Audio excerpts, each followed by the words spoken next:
Well, welcome to an exciting day to the 2025 Arkansas Teacher of the Year Recognition Program.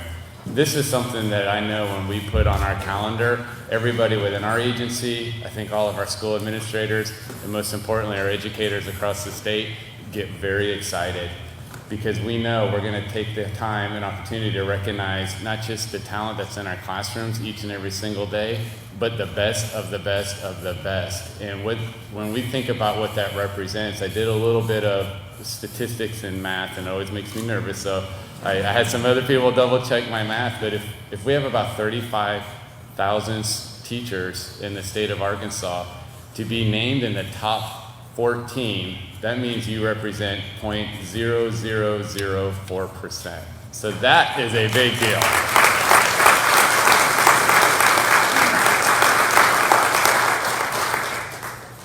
And anytime I get a chance to meet with some of our great educators across the state, I always even reflect on the teachers that had a great impact on me. And a lot of us that go into education went into education because we had that one teacher that made those special connections with us. And that is who we always aspire to be. So I hope to our finalists here today, as you're reflecting on your journey to how you ended up here at this table, that you take a time to reflect, and even if you have an opportunity to thank those teachers that inspired you along the way, because I know it means a lot whenever we can take the time out and appreciate them for what they do. But I also want to recognize some important dignitaries that have joined us here today. We have some representatives from the legislature that we're grateful for. If you want to stand and give a wave. I know Rep. Brooks here and some others may be here. But don't be bashful. As I said, maybe there's a correlation between the legislature, but these teachers know classroom management. They will keep you under control, so we're not worried about that. And we also have some of our state board members that were here able to join us today. If you could stand and be recognized.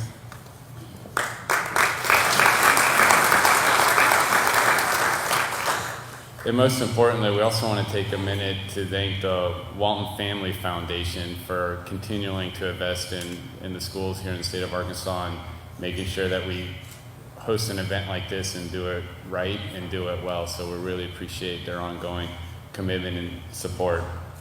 But without further ado, there's a dignitary I'd like to invite to come up to the podium. And this is somebody that has made improving education in the state a priority. And when we know of a governor that has a passion and conviction like Governor Sanders, we know that the best thing we can do as a state is to invest in our teachers. And she stands steadfast and committed to supporting our teachers across the state, which is why she's going to be known as the educational governor. So without further ado, I'd like for you to all join me in welcoming our 47th governor to the great state of Arkansas, Sarah Huckabee Sanders.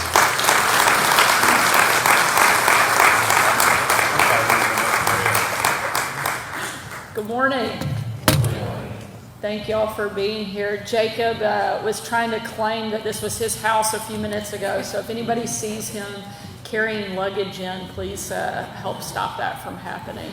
We are so excited to be here and to welcome all of you to Arkansas's Governor's Mansion and to celebrate the great achievements of some of the best and brightest educators that we have here from around the state.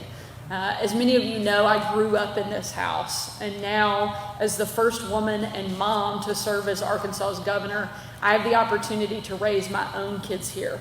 In fact, this is the house that my family has lived longer than any other. So being here really feels like home for our family. Sometimes maybe a little too much like home. You all work in classrooms and deal with kids every day, so you can understand the chaos that often our three kids can cause. Our children are 12, 10, and 9, and when there are not tables in this room, there are Nerf bullets and all kinds of other games that take place. But when we're welcoming guests, we really try hard to keep it respectable, and as we invite people through the doors, want to make sure they have a special experience. But sometimes my kids have other ideas.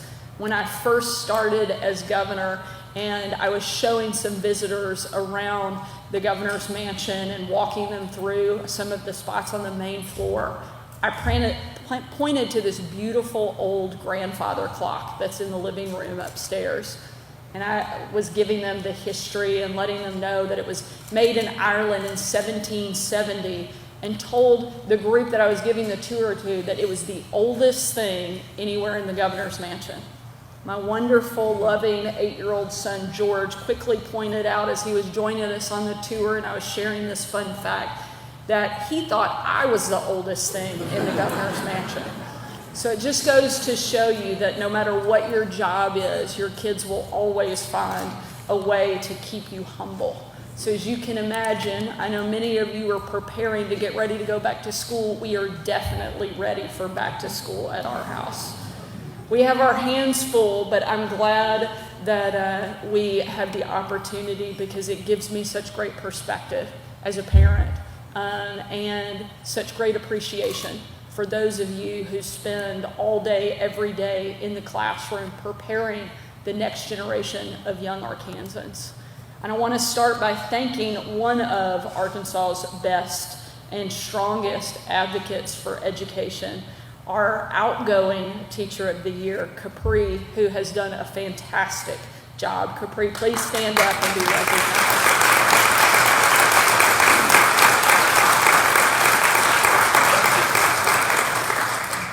We are sad to see you go, but not entirely, because we're very excited that she will now be transitioning from the classroom to being full-time at the Department of Education, where we are going to have the privilege of tapping her expertise for many, many years to come. So thank you for your great service in the classroom, but also for your continued commitment to education and joining us at the department so we can continue to help so many additional students. Also excited to welcome and host our new Teacher of the Year, who you will get to hear a lot from, Bo McCaslin, who is coming in this year. I had the opportunity to surprise Bo in his classroom last fall when we got to make the announcement. I'm just glad that today Bo's wearing a suit because when I went to surprise him at his school, it was homecoming week and it was pajama day. And so I think this is a better look, Bo, I gotta say. But one of his biggest focuses is on career and technical education, and he started a student-run TV news program. And as somebody who has been interviewed by journalists from literally all over the world, Bo, you are doing a great job because those kids ask very tough questions. And clearly, they were not messing around, because the day I came in, I tried to operate the camera and they shut me down very quickly and told me that I could take my seat on the other side. So, Bo, we know you're training some very bright and tough future journalists, which we're excited to see them continue to excel. But as you step into this new role, and we have the opportunity today to recognize 14 regional finalists for next year's Teacher of the Year, I know that as you step into this role, you will help and be able to really recognize and lead these 14 individuals. Your cohort includes educators like Tanya Herring from Stuttgart, who started her school's summer bookmobile.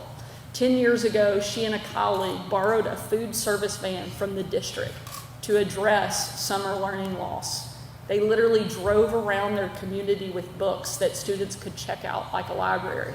And very smartly, they also added popsicles because they knew that that could help lure some of those kids in to take both a book and a snack. Over the past decade, she has helped distribute more than 10,000 books to more than 5,000 kids, fostering a love for reading one book and, frankly, one popsicle at a time. This group also includes Ricky Maines from Bryant. Excited about that one. My aunt was an English teacher, 7th grade English teacher in Bryant for nearly 2 decades, so a special place. Ricky's earliest history lessons came at the feet of his grandfather, listening to him talk about serving in the Second World War. Today, Ricky is sharing those same important lessons with his students. He's invited Holocaust survivors to schools across the state, started a partnership with the Anne Frank Center in New York, and helped craft our state's first ever Holocaust education course. Each of you that are here in this room and being recognized are changing the trajectory of your students' lives. That's why we made recruiting and retaining the top teachers from around the country here in Arkansas when we wrote Arkansas Learns. We focused on things like raising teacher pay from 48 in the nation to top 5 overnight, and made sure that we invested by giving every teacher at least a $2,000 raise. We created a merit system, and we just awarded for the first time ever $10 million in merit pay bonuses to 3,000 teachers from around the state, ranging from $1,500 all the way up to $10,000 to some of our best and brightest educators. Those bonuses are focused on things like student growth instead of just outcomes, to highlight the teachers who are helping so many struggling kids catch up with their peers. We also launched scholarships for aspiring students or aspiring teachers, and student loan repayment for educators in area with a teacher shortage.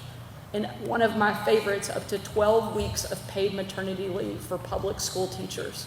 I'm proud that Arkansas is now one of only 4 states in the nation to offer that much leave, especially considering that more than 70% of the educators in our state are women. But I also believe that the greatest and frankly the most important thing that we can do to show how much we appreciate our teachers is simply say thank you and recognize and honor the profession that you have chosen. And that's why we have gathered here today, is so that we can personally thank you for your service and for your commitment to the students across our state. Thank you for investing in the next generation. Thank you for pouring your time, your energy, and your enthusiasm into Arkansas students. And congratulations on your selection as a finalist. From me, from every Arkansas parent, and from our entire state. We are proud of you, and we are so grateful for your service to Arkansas. Thank you for being here today, and congratulations.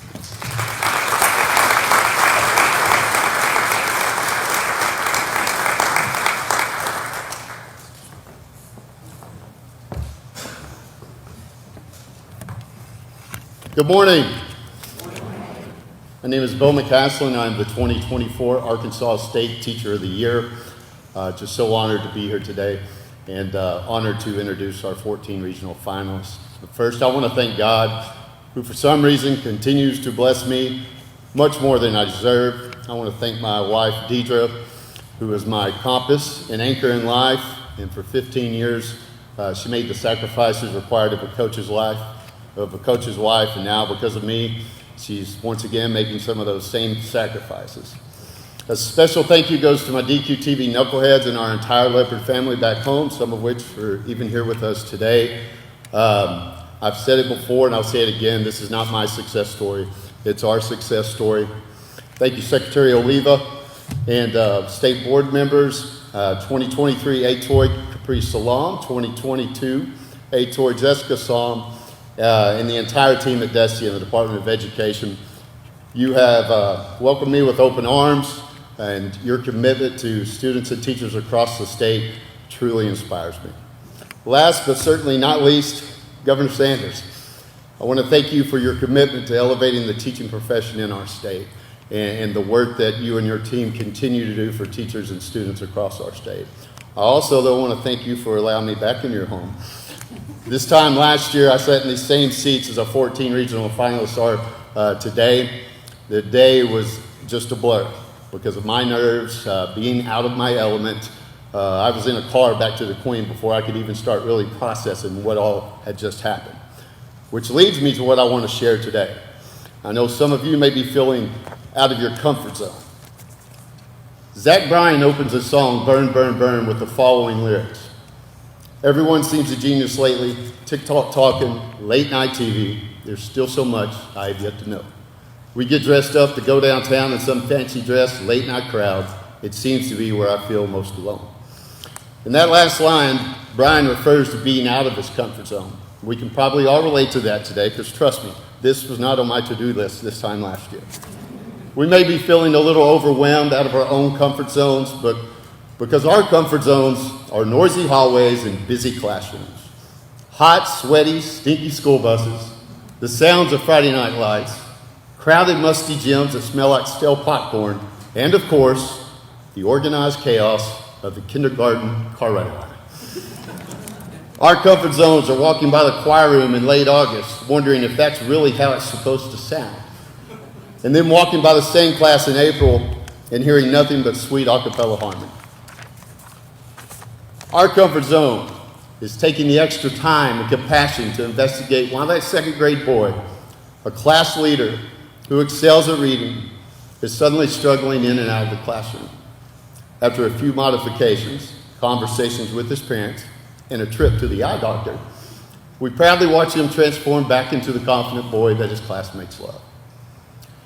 Our comfort zone is filling the gap as a senior who has just lost her mother and suffered severe injuries herself, collapses in our arms, overcome with grief. Our comfort zone is a few weeks later watching proudly as that same student finds the strength to walk across the stage to accept her diploma and takes the first step to becoming the first in her family to attend college. She does so because her mom would want her there. And even though her mom is not there, she knows that her mom is there. As all of you know, teaching is so much more than filling up the tanks with knowledge. We are responsible for filling hearts with hope and transforming lives. Those experiences I just shared, and thousands more like them, are your comfort zones. And because of those experiences, the governor's mansion is also your comfort zone. So on all 14 of you, take a deep breath, and I'm still taking one now. Take in your surroundings. Make sure you don't let a second of today go to waste because you may feel a little uncomfortable. Cherish every single second because every single one of you deserves to be here. You deserve to be here because of the lives you've been transforming. You're not just teachers, you're transformers. And today we are celebrating you. So cheers to you, 14 of the finest teachers, AKA transformers in the state of Arkansas.